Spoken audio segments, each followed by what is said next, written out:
Assalamualaikum warahmatullahi wabarakatuh. Perkenalkan, nama saya Dava Abdul Abadi. Saya beserta kawan-kawan saya kelompok 2 di sini akan menjelaskan tentang jenis-jenis karya tulis ilmiah.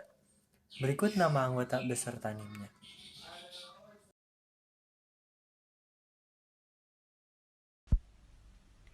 Di sini saya akan menjelaskan jenis-jenis karya tulis ilmiah. Yang pertama ada artikel ilmiah. Artikel ilmiah adalah karya tulis yang dirancang untuk dimuat dalam jurnal ilmiah atau buku kumpulan artikel ilmiah yang ditulis dengan tata cara ilmiah dan mengikuti pedoman atau konvensi ilmiah yang berlaku.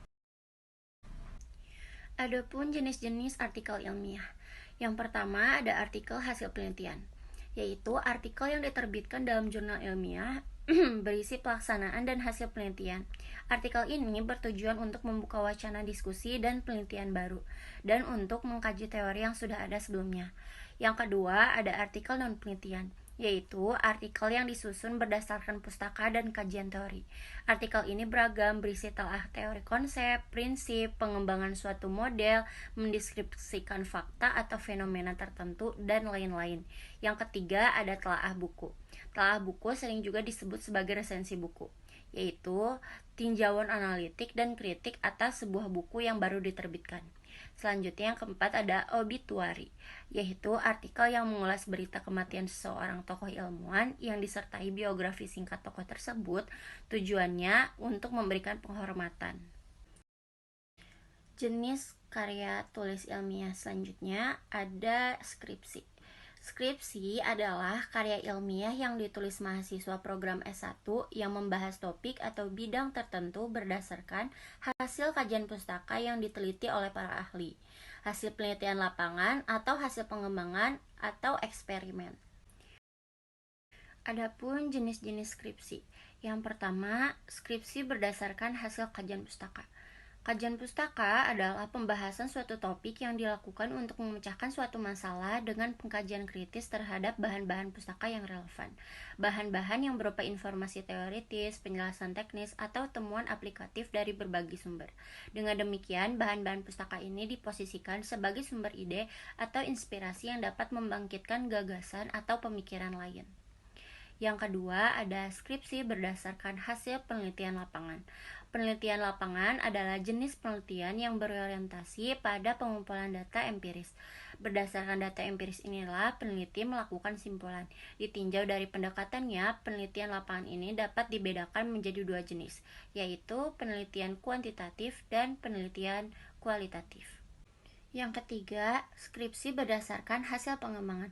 Penelitian pengembangan adalah perancangan kegiatan untuk memecahkan permasalahan aktual dengan memanfaatkan teori-teori dan konsep-konsep dan prinsip-prinsip atau temuan-temuan penelitian yang relevan. Oleh karena itu, kegiatan pengembangan ini bersifat praktis pragmatis.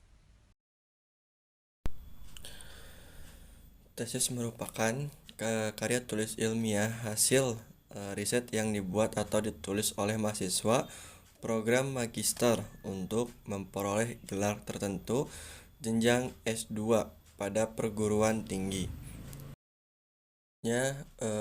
Sistematika penulisan tesis. Satu, bagian awal, yaitu ada halaman sampul, halaman pengesahan, halaman pernyataan, kata pengantar, daftar tabel, daftar gambar, daftar lampiran, terus arti simbol dan singkatan, serta intisari-intisari, dan terakhir abstrak. Nah, yang seterusnya yaitu bagian utama, yaitu ada bab 1 pendahuluan, bab 2 tinjauan pustaka, bab 3 metode penelitian dan objek penelitian, yang terus bab 4 hasil penelitian dan pembahasan, bab 5 penutup. Selanjutnya bagian akhir, yaitu ada daftar pustaka dan lampiran. Makalah adalah jenis karya tulis ilmiah yang menyajikan suatu masalah yang pembahasannya berdasarkan data di lapangan, yang bersifat empiris objektif. Nah, maka biasanya makalah disajikan dalam sebuah seminar atau dipresentasikan di kelas untuk tugas perkuliahan. Selanjutnya ada sistematika penulisan makalah, yaitu ada cover, kata pengantar, dan daftar isi. Dan kemudian ada pendahuluan yang berisikan latar belakang, rumusan masalah, dan tujuan. Kemudian ada pembahasan yang merupakan bahan tuntas masalah yang terdapat pada pendahuluan. Kemudian ada penutup yang berisikan kesimpulan dan saran. Dan selanjutnya ada daftar pustaka serta lampirannya. Kertas kerja pada prinsipnya sama dengan makalah, namun kertas kerja itu sendiri dibuat dengan atau dianalisis lagi lebih dalam dan tajam dan dipresentasikannya dalam sebuah seminar atau lokakarya yang biasanya dihadiri oleh para ilmuwan. Nah, kertas kerja itu sendiri menjadi acuan untuk bertujuan dan bisa diterima atau dimentahkan oleh forum ilmiah. Laporan adalah jenis karya ilmiah yang ditulis oleh seseorang atau kelompok yang ditulis setelah melaksanakan kedinasan atau yang berhubungan secara struktural. Laporan ditulis sebagai pertanggungjawaban seseorang bahwa orang tersebut telah melakukan suatu kegiatan dari atasannya, menurut Fajar tahun 2013. Hal yang harus diperhatikan: 1. Mengemukakan permasalahan yang ditulis dengan benar, jelas, rinci, dan ringkas. 2. Merupakan kegiatan terakhir dari suatu kegiatan ilmiah. Yang ketiga, berisi tentang kegiatan ilmiah dalam memecahkan masalah secara jujur, jelas, dan tepat tentang hasil temuan serta implikasinya. Yang keempat, media yang baik untuk komunikasi di lingkungan akademisi atau sesama ilmuwan. Kelima, dapat digunakan sebagai acuan bagi ilmuwan lain. Lalu di sini dijelaskan bahwa adanya sistematika penulisan laporan. Yang pertama, halaman judul berisi judul penelitian, nama penyusun laporan, nama lembaga yang menerbitkan, tahun diterbitkannya laporan, penelitian, dan nomor seri. Jika laporan ini merupakan karya atau terbitan berseri. Lalu di poin kedua dijelaskan bahwa di sini ada bagian isi yang berisi tentang pendahuluan, kajian pustaka, metode, pembahasan, dan penutup. Lalu yang ketiga, bagian akhir.